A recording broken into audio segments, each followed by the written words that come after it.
داعش ډلې کابل په کومو سیمو کې د سترو بریدونو اخطار ورکړی دی. ویډیو وګورئ او سول افغان چینل هم سابسکرایب کړئ.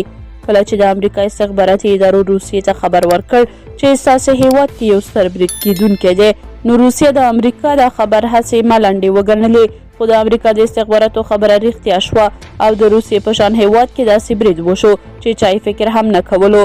له دې برید وروسته ډیرو خلکو هم دا وویل چې داعش او امریکا خپل منځ کې سره اړیکه لري، نو ځکه ورلمخه امریکا له دې برید څخه خبر درلود. اوس تازه د نیویارک ټایمز ورځپاڼې یو راپور کې راغلی دی چې داعش ډلې په کندهار ولایت او د روسیې پلازمینې مسکو کې له بریدونو وروسته دا ځل په کابل کې د بریدونو ګواښ کړی دی. راپور کې ویل شوي چې د داعش خراسان څانګې یادونه کړې ده چې دا ځل به دوی کابل کې د چین، ایران او هند سفارتونه خپل هدف وګرځوي.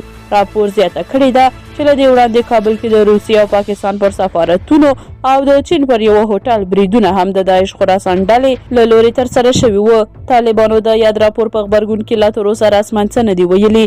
بیا هم په کمنټونو کې ګڼ شمېره افغانانو ورته لیکلي دي چې دا د امریکا او پاکستان ګډه لوبه ده او غواړي هغه هیوادونه په نښه کړي چې د دوی دواړو هیوادونو په ضد دي او دوی نه غواړي چې یاد هیوادونه د افغانستان کې یاد سفارتونه ولري او یا د هم افغانستان سره ښې اړیکې ولري. له دې مخکې هم کابل کې ګڼ شمېر بریدونه ترسره شوي دي او د یادو بریدونو مسؤلیت داعش ډلې په غاړه اخیستی دی او یاد بریدونه تر ډیره په طالبانو او په هزاره ګانو ترسره شوي دي.